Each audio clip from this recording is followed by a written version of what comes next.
Good evening everybody, and it's time for another live from the press box video on the channel. Now it's the first time back at the Emirates since the, well for me it would have been the Bournemouth game back in May. And I have to say not a lot has changed since I was last here. Same old sort of turgid attacking display, no penetration from the sides, a lot of stale build-up through the middle, and the new boys didn't really impress. I mean look, I will add the caveat that it's pre-season, and you do have to add that caveat. There is a lot of improving to do in this Arsenal team, and today was nothing short of disappointing. You know, it was a pre-season friendly against a Villarreal side who were seemingly in better shape than we were. Not quite sure why that is, considering we've had a longish pre-season. Obviously, a little bit we've been away in Singapore and Hong Kong, and had a couple of behind closed doors friendlies. But I find this quite concerning, I have to be honest. Obviously, the final score was 3-2 to Villarreal, a strange penalty shootout immediately afterwards. It just seems very same old, and that is not what we're looking for going into the new season. Arsenal are expected to achieve big things this season. We spent a lot of money on players that some people didn't necessarily want, albeit, I will add that I thought the reaction to the Madueke signing was apprehensible from some sections of the fan base, and I don't really want to comment on that because I don't want to give those people any oxygen. But yeah, it feels very, very similar to what we witnessed last season. The failure to be able to break down a low block continues, that persists in the scene. Now I don't want to, throw my toys out the pram and start suggesting that everybody is not up to it. I do think there's a couple of players in this team who look like they're not at the level required, and I will say that one of those players is Gabriel Martinelli. He's had a bit of a shock of a pre-season, really. I don't like to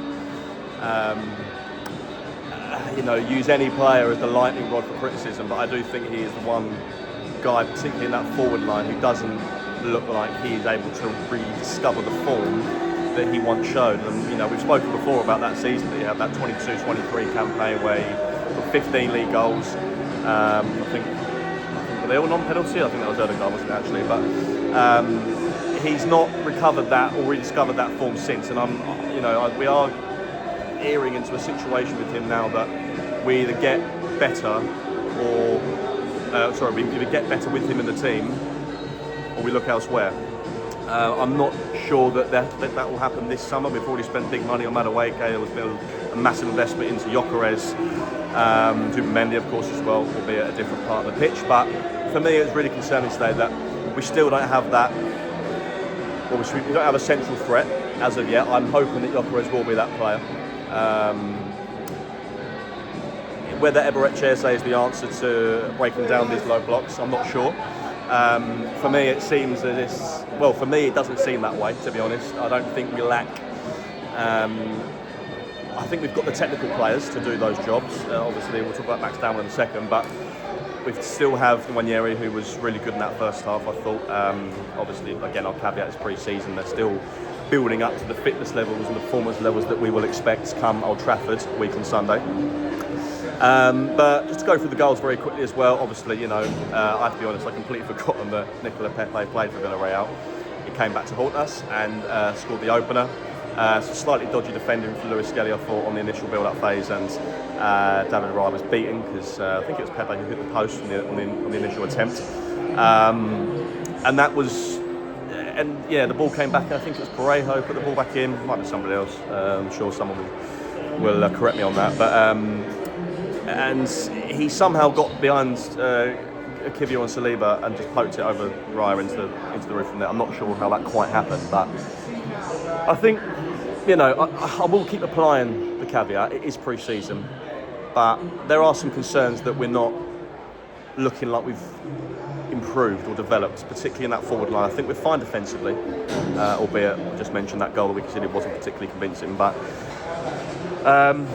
what happened after that? I mean, they scored again for Villarreal. They got. I've only seen the replay because I was typing at the time, unfortunately. But it looked like a bit of a scrappy defensive effort again from us. We didn't look particularly engaged or on it in that moment. I forget the guy's name who scored. Trying to pronounce it. Is it Eto Yang? Etta Iong. Never heard of him. Cameroonian centre forward. Now we'll definitely know about it because he scored against Arsenal. But we have a lot of expectation going into the season. We lack that today, and I really, really hope that we see more of that, and we see more of the improvement come Saturday against Athletic Club, because that is the final pre-season fixture. It's the Emirates Cup. It's, should be under the sun at the Emirates. Hopefully, it'll be a completely different mood. We just need that extra bit of oomph in the attacking display. And look, Gyökeres showed some promising moments. He held the ball up relatively well in the first half. Didn't really get the space as we expected, because he's going to come up against very many low blocks in this Arsenal team, as we've experienced over the past couple of years. And it'll be interesting to see how he dovetails with Kai Havertz in this team, if that happens, which I'm sure it will, because Havertz is still going to play, and obviously Gyökeres will be he's the centre forward son that we've been craving. So we'll see how we get on. But we came back into the game, Norgard from a corner. I think it was Martinelli put the corner in, can't remember now. But he was left alone at the back post, nodded past. I think the guy's name is Junior. Junior. And then second half, Villarreal scored on the counter. I mean, look, this is a situation that Arsenal are going to have to again try and resolve. It's being caught on the counter when you're so dominant in the opposition half is a problem that we've encountered quite a few times. And it was the actual former Spurs loaner, he used to play for Everton as well, Arnaud Danjuma, powered past Gabriel and Mosquera, and smashed it in the bottom corner. I will say on Gabriel as well, he did look quite rusty today. I mean, look, you would expect that. He's not played a minute since he got injured against Fulham last season. He didn't take any part of pre-season. He was out there with the squads and the team and everyone else involved, but he didn't play any minutes. Same with Timber, looked a little bit rusty. Obviously with him you expect more, a bit more sharpness. Ben White was withdrawn at half-time, went down the tunnel but came back out in the second half, so that's quite promising. Not for the pitch, he came back out and sat on the bench with his teammates. Odegaard penalty later on. Apart from that, I mean, look, we saw some of the new faces. Madueke came on, Max Dowman, who I wanted to speak about as well. He just looks like the only maverick in this team who's got any ability to go past a player and take a shot. And the fact that he's 15, that's quite concerning. I mean, Saka can do it, but by that time he was already been withdrawn. So, look, it is worrying. It's slightly disappointing, but we are going to have to just firm it, to be honest, until Old Trafford, see how we get on, and try and do a bit more experimenting, because hopefully we'll see Declan Rice starting that left leg position on Saturday against Athletic Bilbao and go from there. But I'll leave it there.